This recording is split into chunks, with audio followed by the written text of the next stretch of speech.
So, one of the recurring themes in Metal Gear is the humor. But Metal Gear also deals with a lot of heavy content. So, just to sort of keep this, I guess you could call lecture, case study, a little bit lighter, I'm just going to be interjecting these little humorous things. Due to limited hardware capabilities of the MSX, enemies and bullets on screen had to be limited. This wasn't originally being worked on by Hideo. It was like like Finn's Fallout. It was just sort of a backroom project that was just sort of falling down. And Hideo was quite young at the time, and they just went, "Oh, here, see what you can do with this." And basically what he ended up doing was, because of those limitations, he redesigned it to focus on avoiding the enemy.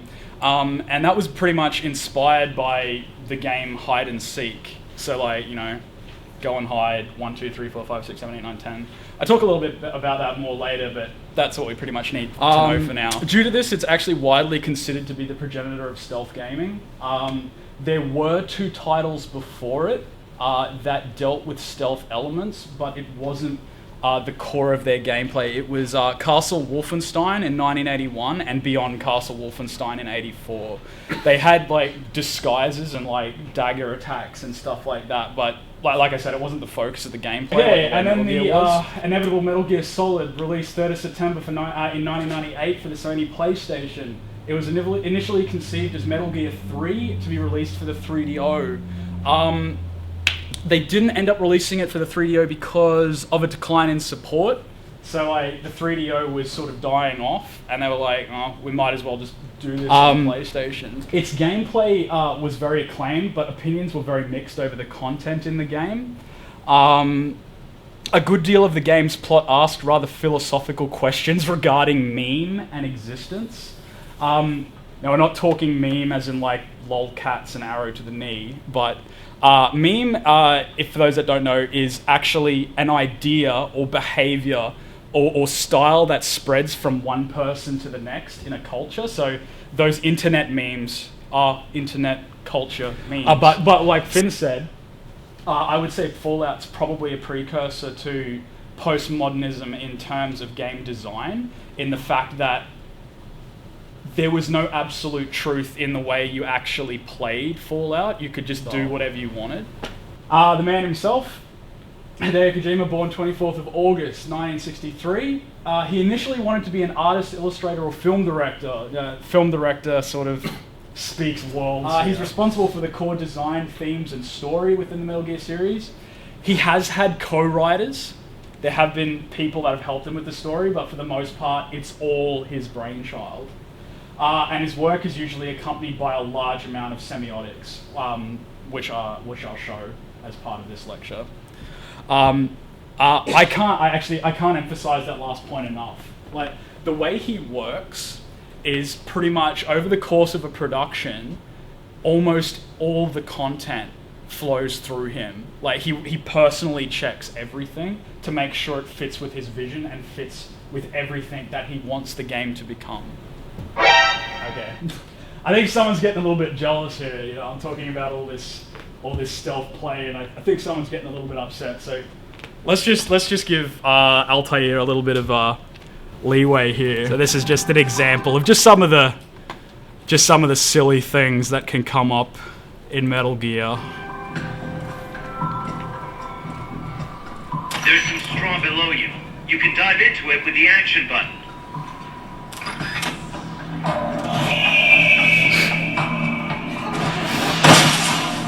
Back in the time of the Crusades, members of the Order of Assassins used what is called the Assassin Straw Box to hide and get close to their enemies.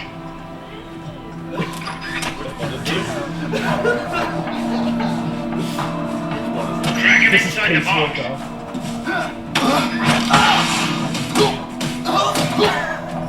Oh, that bounces around. Yeah. That's the actual game. Yeah. That only happens once. That's like a little Easter egg. But yeah, like that's the stuff they put in there. Like, so this is pretty much. I'm just going to give a quick rundown of the actual history of what actually happens throughout the games, and this is important because it's actually what I end up talking about after this, and why Kojima pretty much put this much emphasis on the story of the game. Who knows? Does people know about the Cold War? It was basically a giant, pardon my language, but a giant dick measuring contest between Russia and the US. Like, they went, I have more guns than you. I know, we've got more guns than you now. And nuclear arms race. And it's just like, I've got a gun. Oh, yeah, well, so what? I have a gun. I was like, what? I have a rocket launcher gun. Well, I have a rocket launcher gun that shoots rocket launcher guns. Like, that's pretty much how it went. And it just went Russia on demands and answers. on. They're like, we just had a nuclear bomb like detonated on our soil. There was a US spy plane in the area. What the fuck? Like, we are gonna bomb your ass if you don't do something. And so the US is like, shit, who's shooting us? But anyway, so they basically go, we've got a last ditch attempt, and that's Operation Snake Eater. Remember the flowers, the Easter lilies.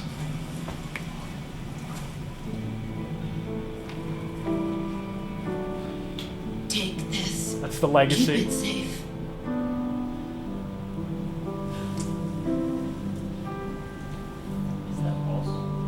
That's Big Boss. It's her. Oh, that's the boss, yeah. As confusing as that is. Boss, big boss. Kojima? A patriot. Is that word again? Why are you giving me this? Jack. Passing Or on, should I say, passing on a legacy. You're a wonderful man. Kill me. Kill me now. Do it.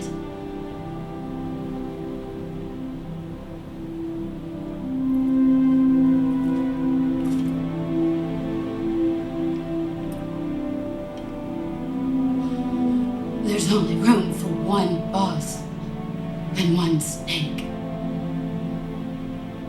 This is gameplay. You have to pull the trigger yourself. Oh, really? Yes. I'm doing it. I like this one.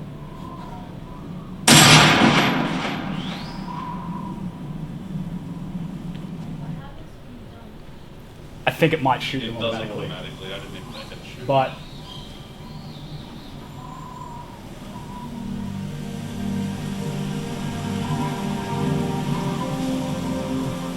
blood,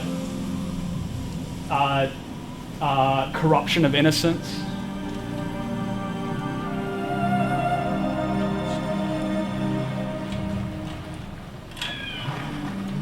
That's Eva.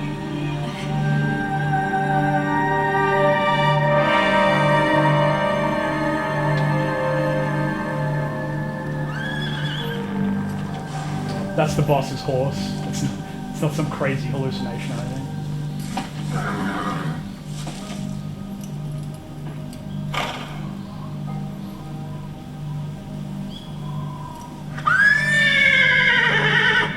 That's the sorrow. The boss had to kill him, and he was her lover. She had a snake-shaped scar on her chest. It leaves her and passes into the world. Snake has blood on his hands. He has the boss's blood on his hands.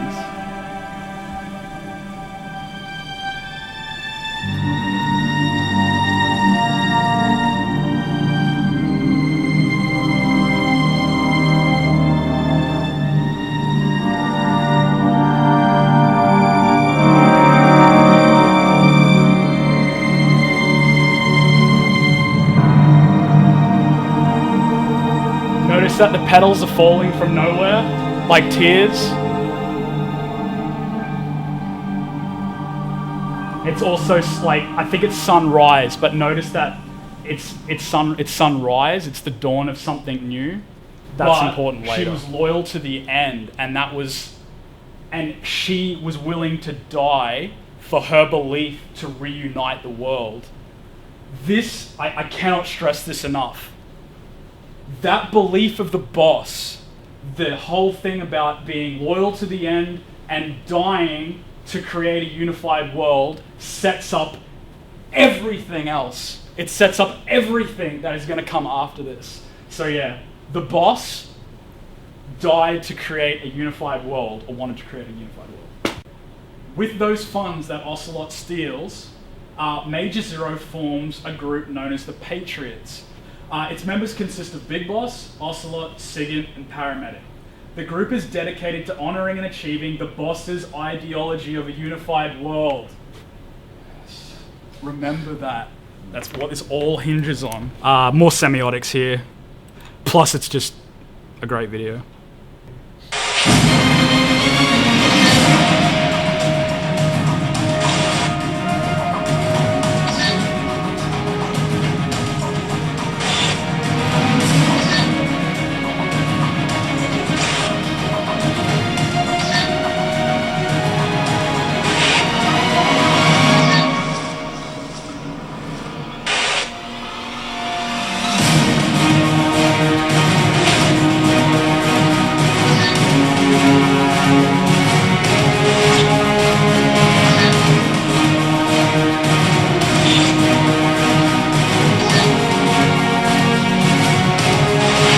Emmerich.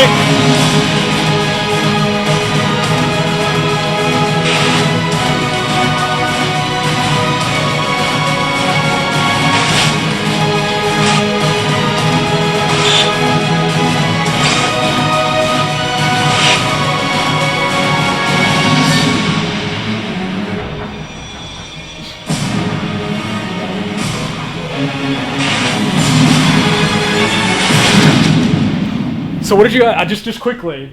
Did you guys get anything from that? Like just sort of looking at sort of some of the symbolism they had going there.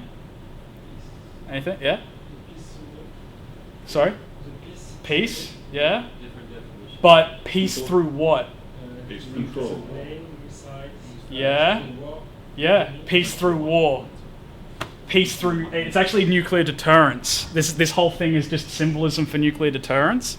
I'll just quickly show you. Like, you notice all the button pushing? Yeah. Hands pushing buttons, or fingers on. The best bit is just up here. Yeah, this bit here. So this hand comes down and goes to push the button, and this one here goes up, and this one's like, oh. So it's nuclear deterrence. Like, I'm gonna blow. Oh no, I better not.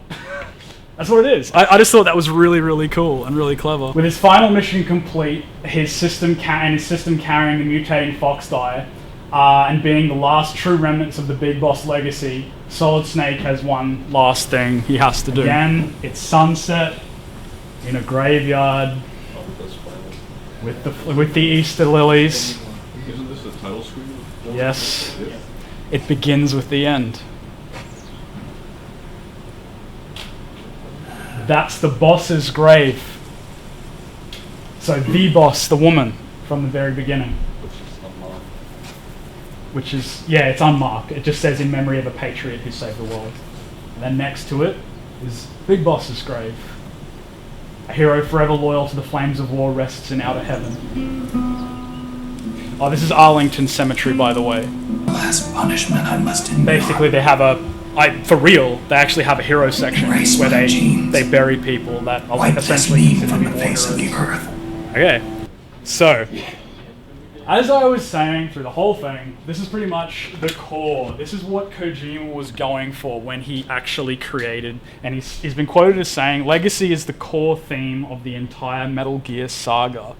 So who knows what legacy actually means? Like, everyone sort of has an idea, but can anyone throw anything out there? Yeah, so, sorry? Yep, inheritance is really close. So, inheritance is a part of legacy. Basically, inheritance, but inheritance sort of more relates to material and like actual real world possessions, whereas legacy sort of relates more to ideologies, like ideas, knowledge that you pass on. A good example of the semiotics of this is actually the opening to Metal Gear Solid 2. So yeah, it actually goes through the ages in which people passed on information, passed on their legacy, so stone tablets.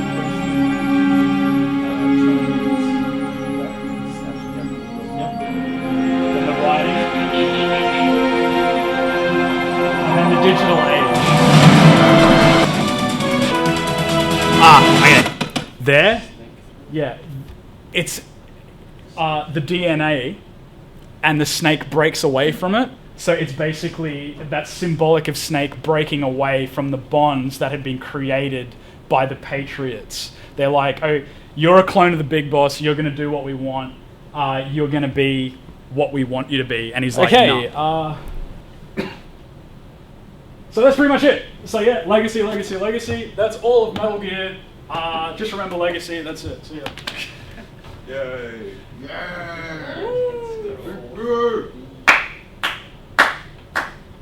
Okay, wait, no, I'm not actually finished. Damn it. But I'm just trying to make a point. If I had actually done that, would you guys have actually remembered really anything about what I'd just sort of done? Or would have you remembered, why did Ben walk out the door in the middle of a presentation? Sorry, I don't know if that was kind of what I was going for, but basically the point I'm trying to make is there's a very big difference between what people are intending for their legacy to be and what their actual legacy is to be. And we saw that repeatedly throughout the entire thing. People would have an influencing legacy. They would have something that they were trying to achieve or something that influenced them to achieve something. They would then have an intended legacy. So they'd be like, okay, I'm going to go out and try and do this. And then they'd have their actual legacy of what they left behind. All went bad. The boss.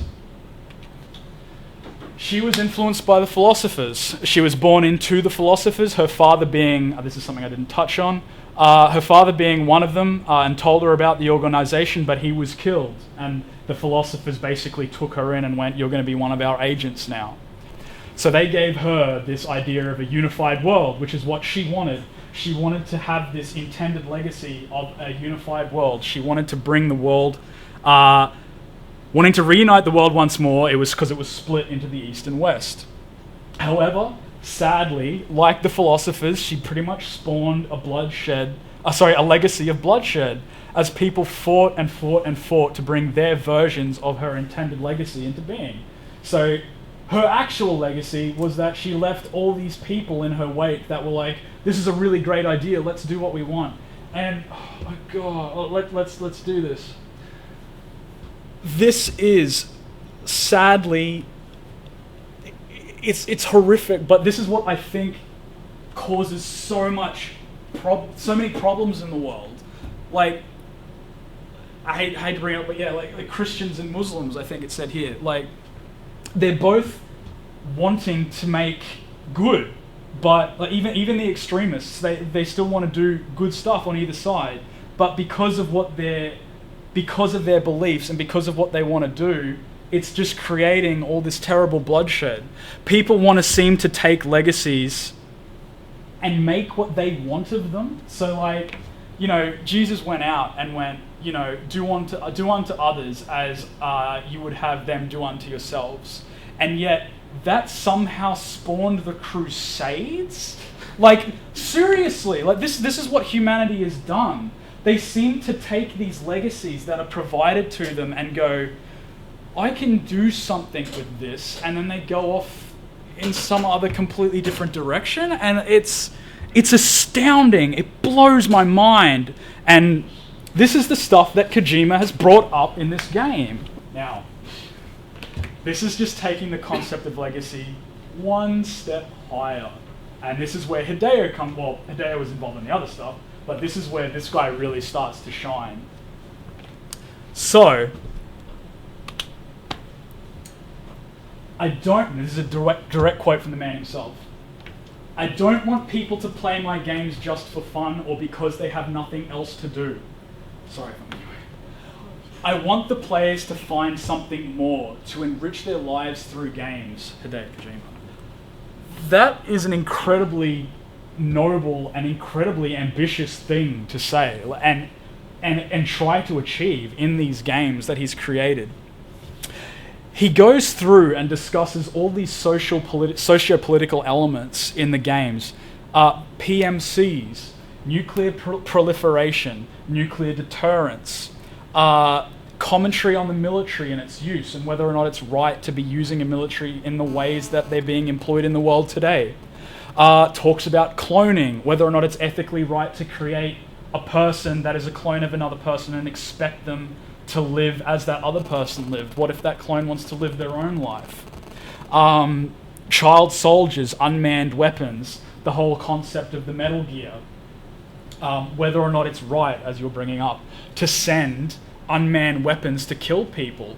That's, I don't know about you guys, but for me, that whole concept doesn't sort of sit right with me. Like, you know, there's a bunch of guys over there, I'm just going to press a button and a big robot's going to go over there and kill them.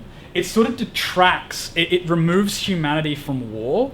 And although people aren't, you know, you're not risking your people, but you're certainly killing a ton of others with very little sort of personal consequence. And that's what he brings up in these games. It's not like the games provide answers to any of this. It's more so Hideo going, hey, this is going on, or this is happening in the world. Just think about it and, you know, make your own sort of decision on what's going on. So, then going one step again, Metal Gear is actually Hideo's legacy. This is what he said this, he wants to leave Metal Gear behind. This is what he wants to leave behind as his legacy. When he finished Metal Gear Solid 2, he was like, I'm out, that's it. I have told you guys how to make Metal Gear games. That is my legacy. You go, that is my intended legacy. You guys use that as your influencing legacy, and you go and create more Metal Gear games. But it didn't quite turn out that way because of business. But and also Hideo going, oh my god, what are you doing to Metal Gear Solid 3? And he came back in and fixed it. So his actual legacy was going to backfire on him, because he went to make Metal Gear 3. Sorry, he left other people to make Metal Gear 3, and it was going to go off in a direction he didn't want. So he came back and steered it back to the actual legacy that he was gameplay. Wanting. So it was, as I said earlier, it was essentially hide and seek in a 2D world. It's based on powers of reversal. I quote. When I was little, I used to play hide and seek and kick the can. Maybe kids today don't play games like that as much as we did. At any rate, when you play games like that, you're assigned roles that can change from 1 minute to the next. First, you're on the team that's hunting, and the next thing you know, you're being hunted. 180-degree reversals like that introduce elements of fear that makes these games so much fun. Actually, I still play hide and seek with my son. That's where I got the idea for Metal Gear Solid. So he's basically, if you look at the design of Metal Gear, you're the hunter sneaking around, you know, hunting these unwary soldiers that are totally oblivious to your presence.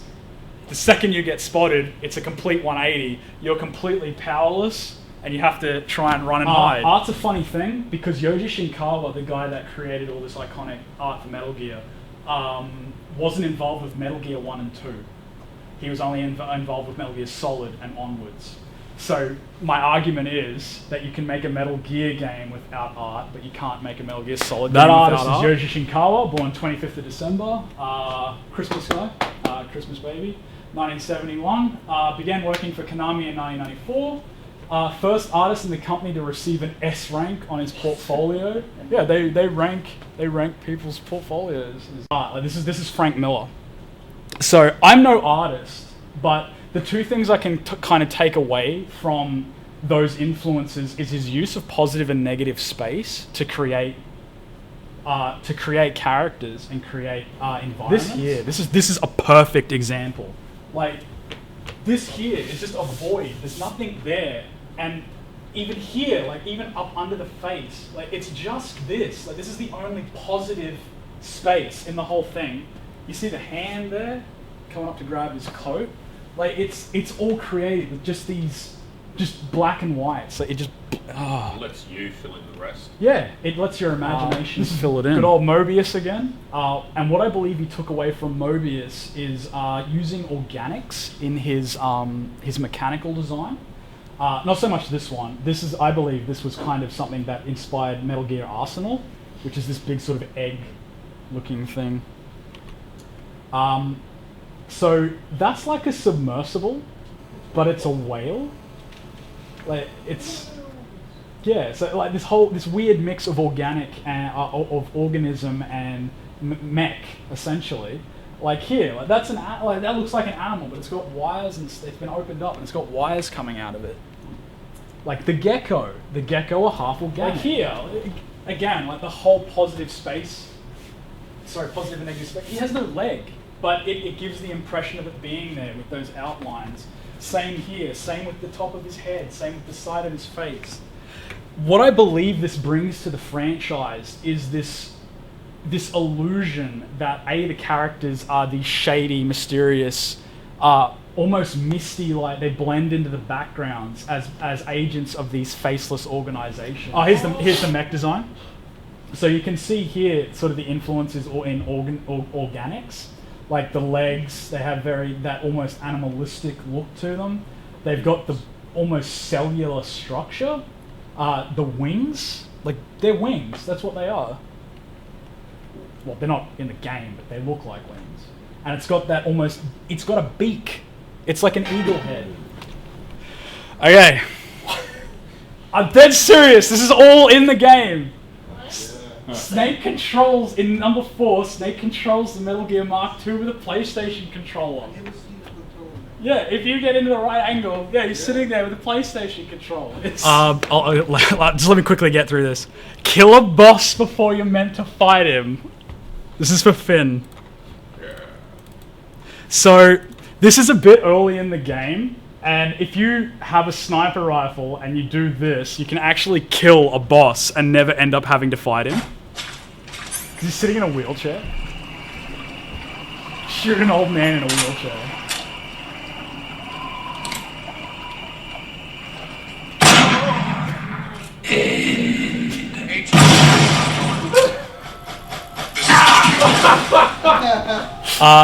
In the end of 2, basically you cause one of the Patriot AIs to start malfunctioning, and it's actually what's sending you your mission requirements, and it keeps calling you and just sending you weird shit.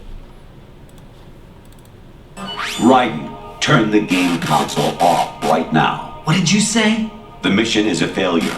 Cut the power right now. What's wrong with you? Don't worry, it's a game. It's a game just like usual. You'll ruin your eyes playing so close to the TV. What are you talking about?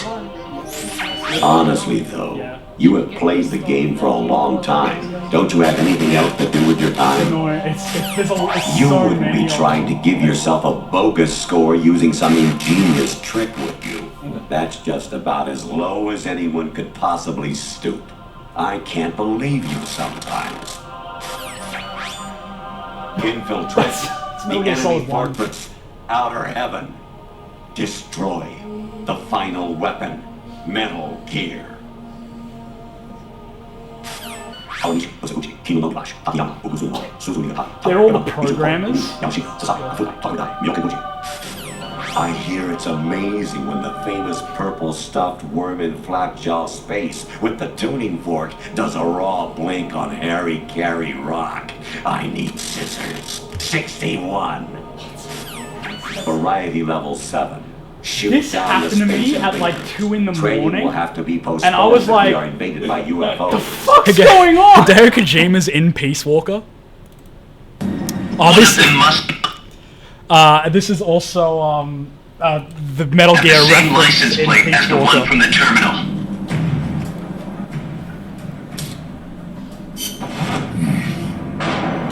Metal Gear.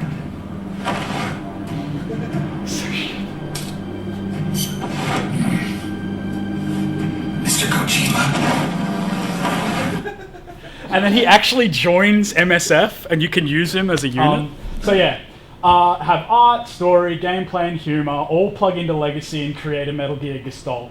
Art's got an asterisk because the art only plays a factor in the Metal Gear Solid games. And this is my argument to prove this. So you take Metal Gear Solid and take away the art, and you get Assassin's Creed. So, because Assassin's Creed has the good story, it has humor on the odd occasion, it's got the stealth gameplay, but it lacks that sort of definitive, iconic art style, which isn't a bad thing. Like the whole reality thing works for it. Then you get Metal Gear and take away the story, and you get Sly Cooper. So Sly Cooper's got the humor, it's got the stealth gameplay, it's got the really iconic art style, but it doesn't have that massive, ridiculous, intertwining story. I love this one. You take Metal Gear, take away the humor. Has anyone got any guesses? Sorry? Yeah. Splinter Cell. So you got your stealth gameplay, you got your pretty interesting story. The art style, at least in Conviction, was pretty iconic. That's a bit dicey. You see my point. You get Metal Gear, take away the gameplay. You get Borderlands, in my opinion. And you take Metal Gear, take away all the above, you get Call of Duty. So that's my argument. Metal Gear Gestalt, legacy, art, gameplay, story, and humor. Anyway, don't regret your past, learn from it. That's from Metal Gear, and that's the story of today. And thank you very much for listening.